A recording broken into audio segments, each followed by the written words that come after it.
importante para nós nos tempos que nós estamos vivendo, irmãos. Porque eu creio verdadeiramente, irmãos, que o Brasil pode ser uma nação que vai enviar missionários para o mundo inteiro. Eu creio nisso, né? A igreja presbiteriana de Pinheiros, lá em São Paulo, onde o pastor Hernandes de Lopes agora é pastor auxiliar lá, não é? Está fazendo uma grande obra de levar missionários para todas as partes do mundo, investindo muito em missões, né? Então, irmãos, eu queria que você abrisse a sua Bíblia, por favor, em 2 Reis, capítulo 4. 2 Reis, capítulo 4. Versículos de 38 até o versículo 41.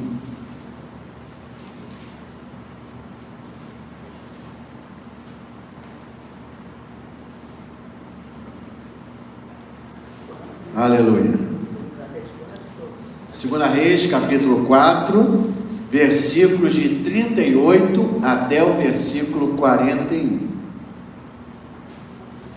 Glória a Deus.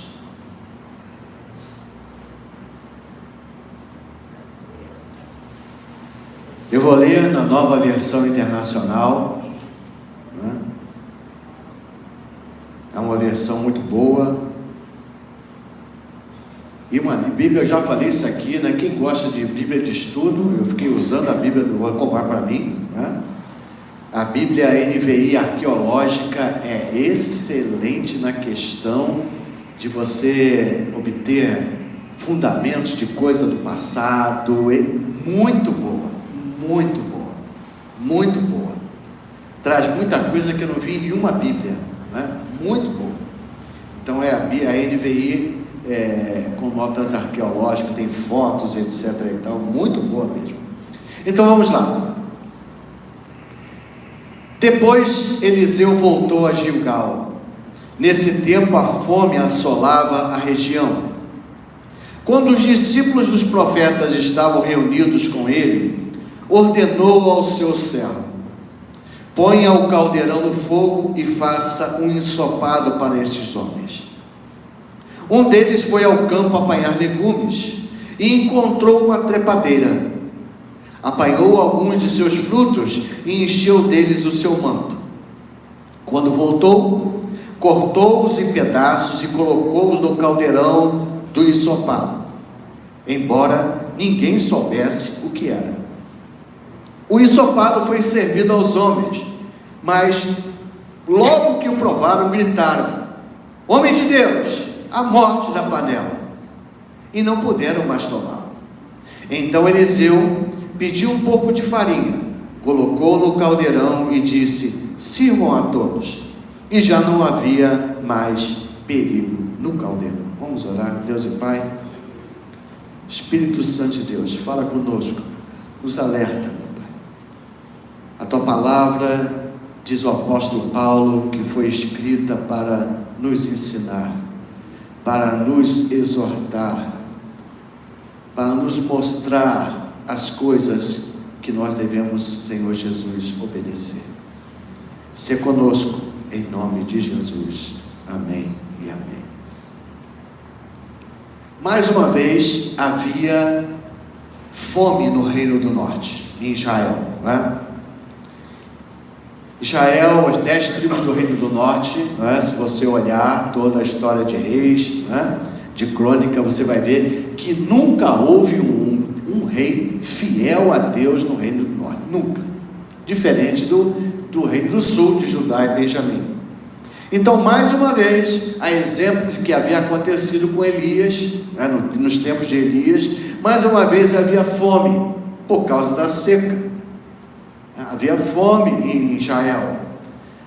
Então as coisas estavam muito difíceis, não é? Esse parece, né, não precisa ir lá, segundo capítulo 8 de 2 Reis, parece que esse era o período de 7 anos, de seca, que aconteceu em Israel, porque o povo havia se desviado dos caminhos do Senhor. Então o Senhor estava trazendo juízo sobre Israel, né, por causa do desvio do povo, né? A ira de Deus havia se abatido, irmãos. E aqui, irmãos, fica a primeira lição para nós desse texto, né? Deus, Ele sempre vai cuidar dos seus filhos. Deus sempre vai cuidar dos seus servos. Contudo,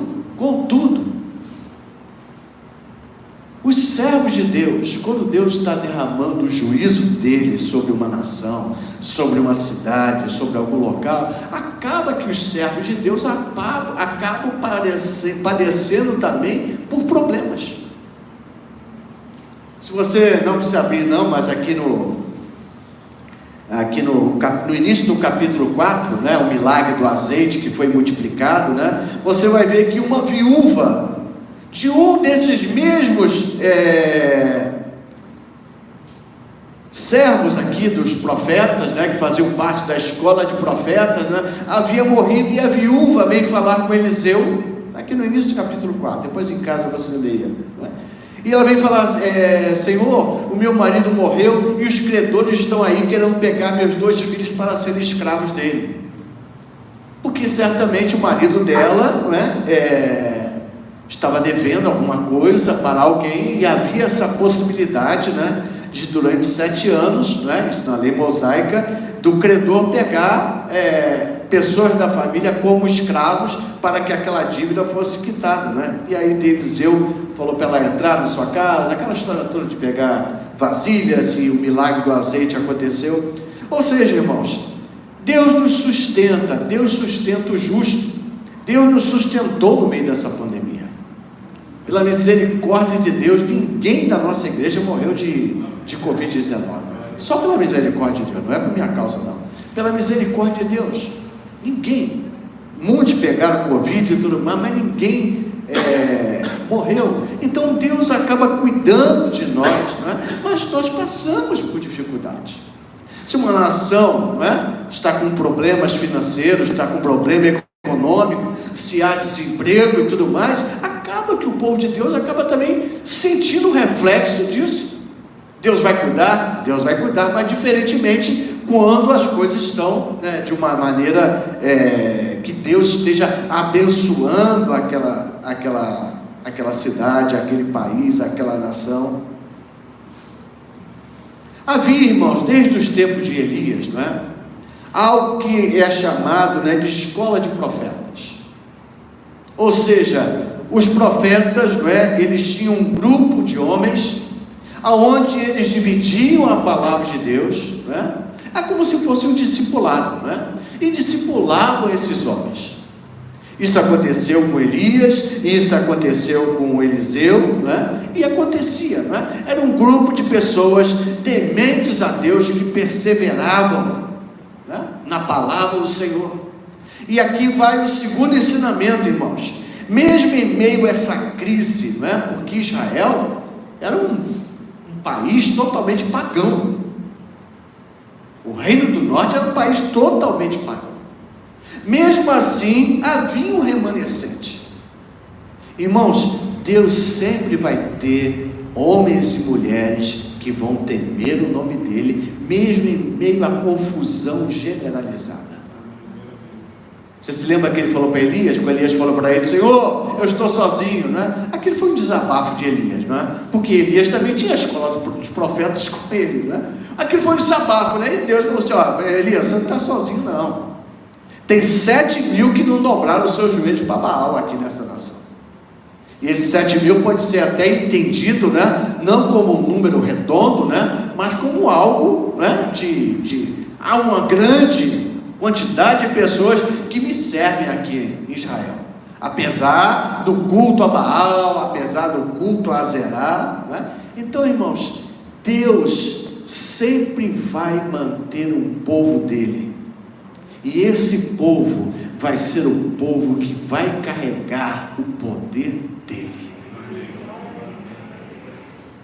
É o povo que diz: assim diz o Senhor. É o povo onde as maravilhas de Deus acontecem. É nesse remanescente. Não é na coisa generalizada, irmãos. Eles estavam reunidos aqui, não é? Em Gilgal, e Eliseu mandou então o servo dele colher algumas coisas, não é? Para fazer um ensopado, não é? Não havia carne, não havia nada, né? Então era dessa maneira que eles sobreviviam, nesses momentos de seca, de falta de comida. E diz aqui que esse servo foi ao campo, né? Seca, irmãos, estamos falando de seca, e viu uma trepadeira lá, né? A Bíblia não diz que tipo de trepadeira era essa, não diz que tipo de legumes eram esses, né?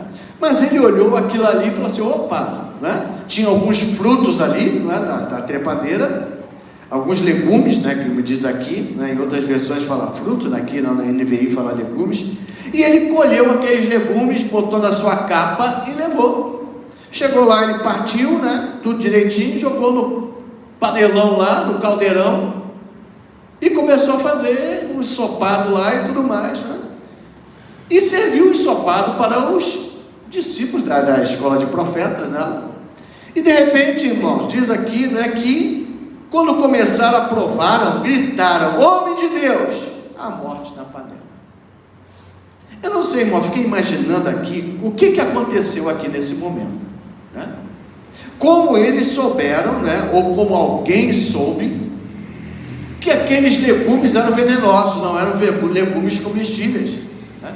Não sei se alguém comeu e já começou a passar mal ali no momento, né? Começou a sentir alguma dor na barriga, alguma coisa assim, e isso alertou alguém que foi olhar mais detalhadamente, né? E conhecia aqueles legumes que eram legumes venenosos, né? Não importa aqui, importa que alguém gritou e falou a morte na panela. O que importa, irmãos, é o ensino que nós vamos tirar disso para nossas vidas, para a igreja. Irmãos, essa morte na panela estava dentro do lugar aonde estavam reunidos os discípulos dos profetas. Essa morte na panela estava reunida, estava ali onde estava Eliseu. Ou seja, irmãos, o que eu estou querendo dizer com isso, irmãos? Essa morte na panela estava no que podemos chamar hoje da igreja. Ela não estava no palácio de um rei endemoniado, de um rei que adorava outros deuses. Não, ela estava aqui, dentro de um local onde havia pessoas de Deus. Então, irmãos, isso é muito importante para nós, e muito sério para nós, nesses dias de hoje. Por quê, meus irmãos? Eu não sou nada.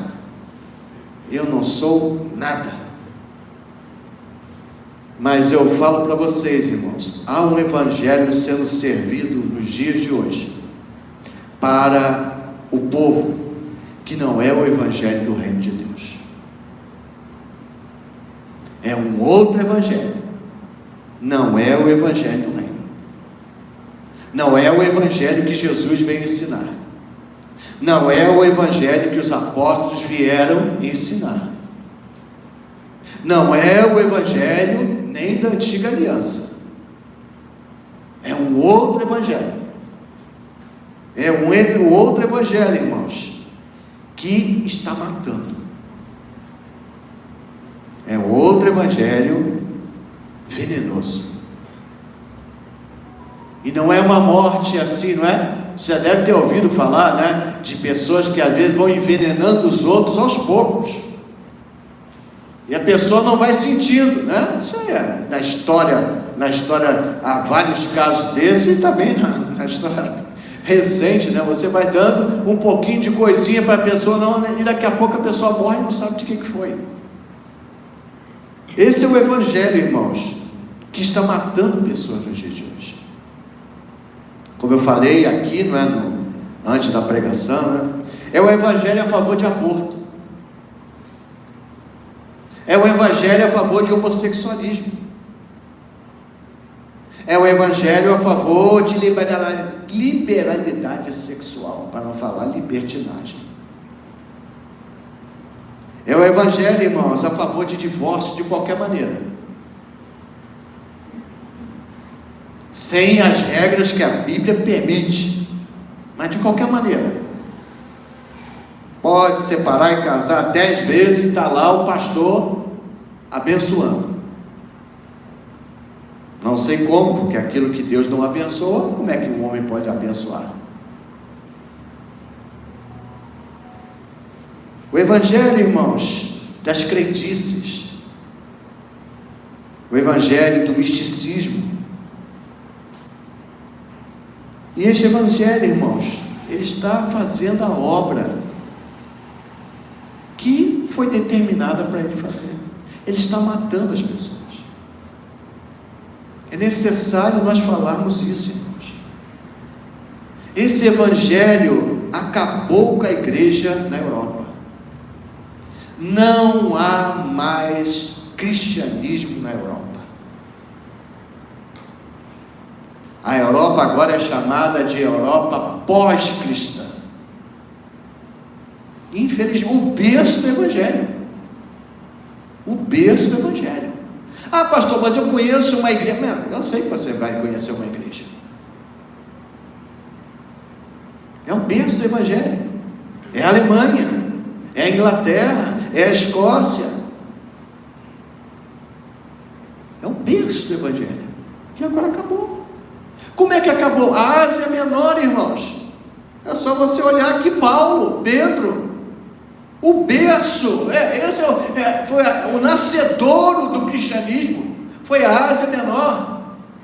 Foi ali as igrejas dali que Paulo ia as suas missões e Pedro depois foi. Não existe mais, é toda muçulmana hoje. É toda muçulmana. As igrejas para quem o Apocalipse foi escrito, as 7 igrejas da Ásia, é basicamente a Turquia de hoje. Um dos países mais terríveis em perseguição a cristãos. O que aconteceu? É só você ler lá o Apocalipse lá. Ah, foi por causa de perseguição. Ora, meus irmãos, por favor, se fosse por causa de perseguição, não teria mais cristianismo no mundo desde o início. Não é? O Sinédrio perseguiu os cristãos lá em Jerusalém, não conseguiu. Os romanos perseguiram os cristãos, não conseguiram. Aí, foram os muçulmanos que conseguiram. Por favor, a gente está falando que Maomé é maior do que Jesus Cristo, né? Estão falando que Alá é maior do que o nosso Deus. É porque esse evangelho, irmãos, começou a dar vazão a um evangelho mortal. O evangelho cheio de veneno. Alguns dizem, mas é necessário para nós alcançarmos o maior número de pessoas, né? Que a gente, né, dilua o evangelho e tudo mais. Mas aí deixa de ser evangelho, irmãos. Quem é que faz café? Café preto, sabe fazer café? Uma colher de sopa dá para fazer café para quantas pessoas? Uma colher de sopa de pó. 2, 3, né? No máximo, né? Fraquinho, irmã? Amém. Então dá para fazer quantos, irmão? Um pozinho de café, uma colher de café. Amém. Então, olha só. Um pó de café para ter um bom café, né? Uma colher de sopa de café. Vamos botar, vamos ser generosos aqui, né? A colher está cheia, né? 2, 3, né? Assim, né? Lá em casa, não, nem dá. Bom, aí a gente fala assim, não, mas a gente quer atender mais gente. A gente quer atender mais gente. Então vamos botar essa colher de sopa e botar bastante água, que a gente quer atender 50 pessoas. Então é água, né? Pintada de preto. E assim é o evangelho, irmãos. Quando a gente dilui o evangelho, quando a gente mistura o evangelho com qualquer outra coisa, deixou de ser evangelho. Deixou de ser café. Passa a ser outra qualquer coisa. Pode até falar, não, mas é café. A cafeteira está ligada, tá bom, mas não é café. Não, é evangelho. A gente fala Jesus. Tem nome lá, igreja, sei lá das quantas.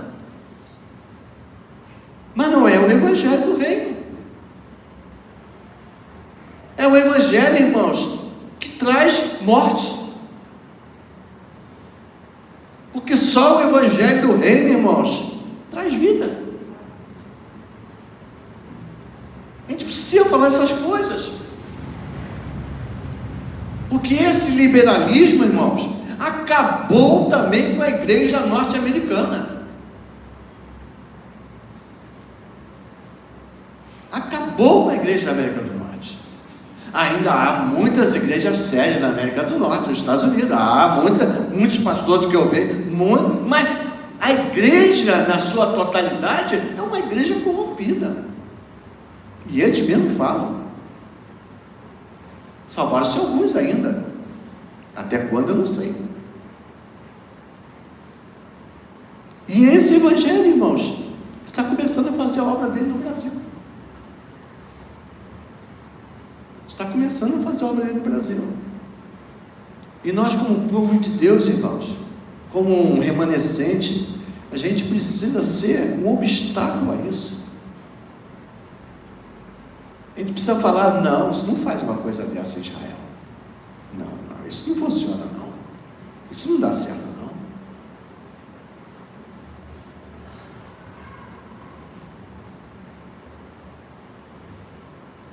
A gente precisa falar essas coisas, mas por isso que eu falei, ainda bem que os visitantes aqui já frequentaram a igreja.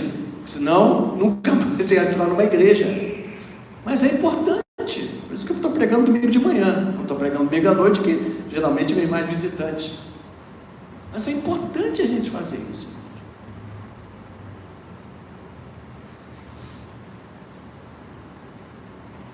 Abriu uma igreja aqui perto de nós. Frutos de divisão. Frutos de rebelião. Que evangelho é esse, irmãos? Que evangelho é esse que o pastor sai de uma igreja e leva os membros com ele? Que evangelho é esse, irmãos? Qual é o recado que a gente está passando?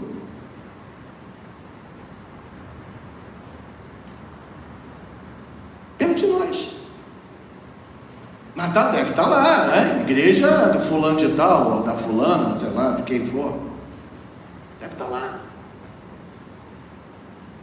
Então, irmãos, o diabo, meus irmãos, não vai aparecer para nós, o povo de Deus, ele não vai aparecer para nós com chifre, falar assim, olha, come, o que é isso aqui? É veneno, come, eu quero te matar, come. Ele não vai fazer isso, irmãos, ele não é burro ele não é. Ele vai falar, não, come, o que é isso aqui? Ah, isso aqui é filé mignon. Ah, isso aqui é coisa gostosa, pode comer. Igual, não foi assim no Éden? Pode comer, à vontade. Ué, você acha que eu vou te enganar? O que é isso, né? Eu sou o diabo, mas eu não vou te enganar. Ele vai, meus irmãos, se aparecer disfarçado como um falso profeta. Está lá, não precisa abrir sua Bíblia não, mas está lá, depois você pode olhar Apocalipse capítulo 13, versículo 11 e Apocalipse capítulo 20, versículo 10, é o falso profeta. Ele fala como cordeiro, mas ele é diabo. Está escrito lá, irmãos, está escrito para nós. Ou então, irmãos, como aconteceu, não é? No caso de Acabe, que precisava enganar, lá em 1 Reis, capítulo 22, versículo 22, depois você pode ler também, não é? Que estavam reunidos na presença de Deus. Como é que a gente vai enganar o rei? Vamos botar um espírito mentiroso na boca dos profetas. E aí, vai, posso fazer? Vai que Deus é contigo. Isso aí, vai que é contigo. Irmão, nós precisamos tomar muito cuidado, irmãos. muito cuidado com o que você ouve. E eu sempre falo aqui nessa igreja, meu irmão, minha irmã, vá para a Bíblia, veja até o que eu estou pregando hoje, veja essa verdade, vá na Bíblia, e se não for verdade, sai correndo desse lugar, sai correndo. Comentava ontem com meu filho, tá, né? Essa novela aí, né? Eu assisto, não tem nada para assistir, né? Assisto com a minha esposa, né? Agora começou a parte de Davi, né? Antes, já na época de Saul, já falaram um monte de mas tudo bem, não é? Agora em Davi, a última agora de Davi, em vez de, né? Davi foi fruto de pecado. O pai de Davi e a mãe de Davi cometeram sexo antes de se casarem. Em Israel, nos tempos de Samuel. Se fosse em Israel, né, na época lá atrás, do juízo lá atrás, naquela confusão toda, tudo bem, mas na época de Samuel, onde o povo já temia a Deus, até Saul, irmãos, né, ele errou, mas até Saul, né, tinha no início um temor de Deus. Tem vezes que ele mandou matar todas as videntes, todos os feiticeiros de Israel, mandou matar todo mundo. Mas pastor, né? Aí depois no outro capítulo, o cunhado trai a mulher com a cunhada. Em Israel. Qual é a mensagem disso, irmão? É que você, mas o que isso tem a ver? Isso é besteira, isso é liberdade poética, né? Irmãos, não existe liberdade com a Bíblia Sagrada. Não há nenhuma liberdade para nós mudarmos nada da Bíblia. E aí bota lá, né, o pecado do pai e da mãe de Davi, bota lá Salmo 51. Eu falei, meu Deus, será que eu não sabia disso? Jesus, cara, tipo, você pensa, eu devo ser um ignorantaço, né? Caramba, meu Deus do céu. Em pecado minha mãe me concebeu. É por isso que eles falaram que que a mãe de Davi traiu. Irmão, isso não pode ser ignorância. Não sei, não, me desculpe. Quer dizer, quem vê uma coisa dessa, mas, poxa, quer dizer que já era assim? Quer dizer que já a cunhada andava com cunhada, né? Ali dentro da tenda, né? Então é um negócio complicado, né? Dentro da tenda, né? E a cunhada está ali, o cunhado aqui. Quer dizer, nessa época já valia isso tudo? Já valia isso tudo dentro do povo de Deus? Desde a época de Samuel, o grande profeta? Aí você fala, então se valia naquela época, hoje então está liberado geral. São mensagens, irmãos, que vai se passando. Se Davi, o homem segundo o coração de Deus, foi feito dessa maneira, então tá. Deus é maravilhoso, Deus perdoa todo mundo, Deus faz tudo o que quiser, então vamos tocar o barco.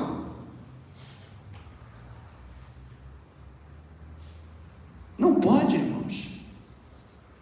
A palavra de Deus não pode ser alterada, e tem uma maldição lá em Apocalipse. Maldito é aquele que acrescentar ou retirar qualquer uma dessas palavras. Maldito. Então, essas pessoas que não têm nem temor de Deus, para mexer numa coisa tão séria quanto essa. Nós estamos falando de Davi, irmãos. Mas é novela, tá bom, é novela, é isso aí. E é assim, dessa maneira, irmãos. É uma novela, é uma brincadeira, é para chamar os jovens, é para alcançar aqueles ali, não sei mais o que. E aí o evangelho, irmão, vai sendo diluído, vai sendo envenenado, irmãos. Eliseu pegou então, versículo 41, um pouco de farinha, gritaram: homem de Deus, a morte na panela. E Eliseu foi, pegou um pouco de farinha, colocou no caldeirão e disse: sirvam a todos. E já não havia mais perigo no caldeirão. Não é que essa varinha havia poderes milagrosos nessa varinha. O que aconteceu foi um milagre aqui, não é? E o veículo desse milagre foi a farinha. E o que isso diz para nós, irmãos? O pão é feito de quê? Glória a Deus. E quem é o nosso pão da vida, irmãos? Jesus. Aonde Jesus entra, irmãos, o milagre acontece. Aonde Jesus entra, irmãos, todas as coisas são saradas. Pelas suas pisaduras nós fomos sarados, irmãos. Jesus é o nosso pão da vida, irmãos. Eliseu pegou e jogou farinha. Nós precisamos jogar, irmãos, Jesus nesse mundo. Nós precisamos jogar o evangelho do reino, mesmo que seja algo que vai trazer consequências às vezes para nós, que as pessoas falam, hoje à noite até eu vou falar um pouquinho também sobre isso. Hoje à noite eu vou pregar sobre Romanos, capítulo 12, falando sobre o sacrifício vivo, santo e agradável a Deus, que é o culto espiritual que Deus quer de nós. Então, irmãos, nós precisamos botar esse evangelho. Não vai ter essa multidão na igreja. Não vai ter. Vai ter muita igreja aí que vai ter que alugar o espaço dela para cinema, sei lá, para outra coisa, para casa de eventos, e vai ter que abrir uma igreja menor. É verdade. Porque não vai haver mais, irmãos, o evangelho da crendice, do misticismo. Não vai haver mais. Irmãos, como é que eu vou decretar aqui, olha, quarta-feira que vem vai ser o culto da cura, você vem e você vai ser curado? Como é que eu vou mandar no Espírito Santo de Deus, irmãos? Se a cura é um dom do Espírito Santo, não é isso ou não é mais? Como é que eu vou mandar ele dar quem ele quer, quando ele quer, da maneira que ele quer? Então eu vou botar uma placa ali, olha, hoje é o dia da cura. Então eu sou o Espírito Santo, então eu sou Deus. Como é que eu vou falar, meu irmão, minha irmã? Não estou falando contra uma denominação, mas estou falando da crendice, do misticismo misturado. Como é que eu vou falar? Coloca um copo de água e nós vamos orar, e depois você vai beber a água e essa água vai te curar. Eu gostaria, porque eu sei que isso agrada as pessoas. Eu sei que isso chama a gente. Ou então você trazer a garrafa d'água, a gente vai encher ali no bebedouro, eu vou orar e pronto.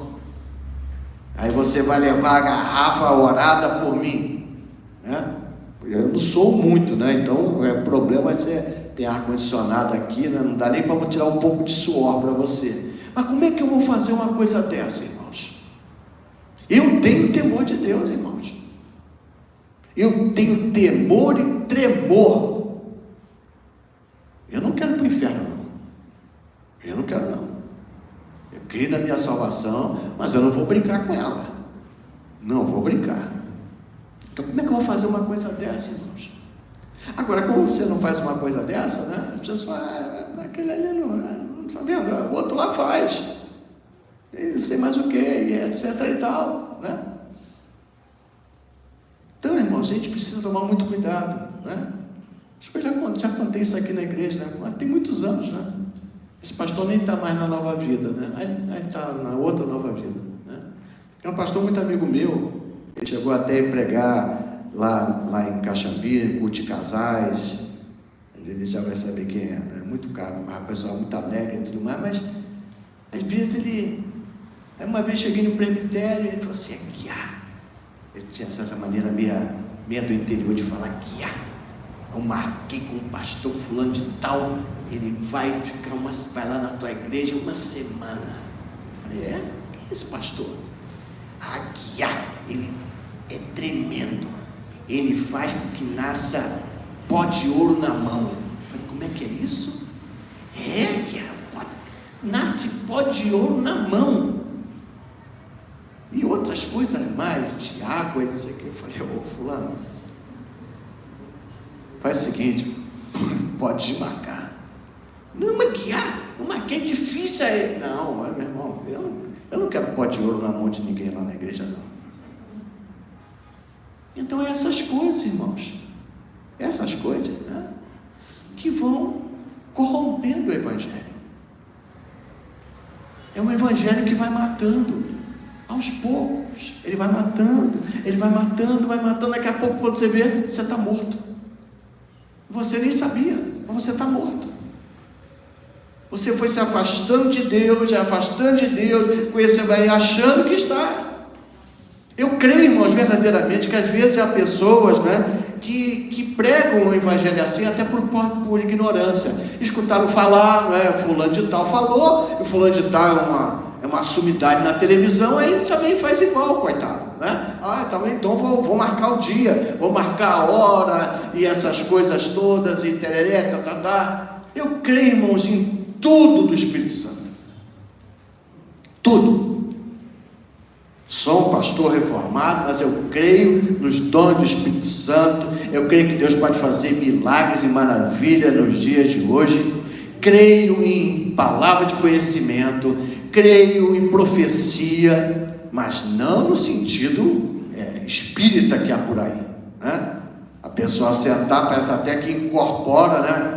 Aí começa a falar um monte de coisa. Isso não existe, irmãos. Isso não existe. Agora, uma vez eu também estava foi uma reunião de várias igrejas, aí começamos a orar, eu subi lá para cima para orar, na parte de cima, e tinha uma mulher assim. Eu olhei para aquilo ali e falei, está amarrado. E a pessoa falou, não, ela está cheia do Espírito Santo. Eu falei, é? Tá bom, então tchau, vou para outro lugar. Ela está cheia, o que eu vi aquilo ali é no terreiro. Ali eu vi aquilo, eu vejo no terreiro. Meu Espírito Santo não precisa imitar nenhuma entidade maligna para dizer que a pessoa está cheia do Espírito Santo. Não estava. E pessoal, nossa, olha. É um falso profeta, irmãos. É o falso espírito na boca de falsos profetas. E conhecereis a verdade, irmãos, e a verdade vos libertará. Só a verdade liberta, irmãos. Só o Evangelho do Reino ele liberta. Só ele. Porque o Evangelho do Reino é Jesus, é o pão da vida. Então, irmãos, como Jesus falou, né? O Evangelho ele nos limpa, ele transforma a nossa vida. O Evangelho de Deus, ele muda tudo na nossa vida. Vamos ficar de pé, por favor, irmãos.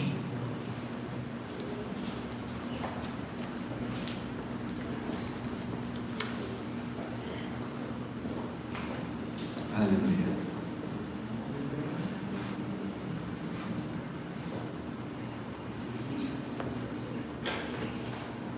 Irmãos, nós cremos em milagres, nós cremos em maravilhas, nós cremos que Deus pode fazer todas as coisas, mas é Deus. Então, para Deus fazer alguma coisa, é a palavra de Deus que precisa estar em ação, não a palavra de um homem, não aquilo que eu acho que é bonito, não aquilo que eu acho que é certo. Tem que ser a palavra de Deus, irmãos, que tem que entrar e nos limpar e nos lavar. Tem que ser a palavra de Deus que tem a transformar a nossa vida. Tem que ser a palavra de Deus que vai nos dar vida e vida abundante. Jesus é o nosso pão. Aonde Ele entra, um milagre acontece. Aonde Ele entra, o poder de Deus se manifesta. Ele é o pão da vida. Ele tira a morte. Ele tira qualquer morte. Ele tira o mal. Mas só Jesus. Só Jesus. Então, irmão, nós precisamos ficar atentos. Ficar atentos. Vamos orar. Deus e Pai, como o Senhor falou para os seus discípulos, depois de lavar os pés deles, o Senhor disse: vós já estáis limpos limpos pela palavra que eu tenho pregado. Senhor, nos limpa pela Tua palavra. Que nós não nos afastemos dela, Senhor. Como aqui no Salmo 119, que nós lemos no início desse culto, que ela seja lâmpada para os nossos pés, que ela seja luz para o nosso caminho, que a Tua palavra seja a verdade em nós, meu Pai, e ela verdadeiramente produzirá maravilhas e milagres na nossa vida, meu Pai, na nossa casa, na igreja, meu Pai. Oh Senhor, tem misericórdia de nós, Pai. Tem misericórdia de nós, Senhor.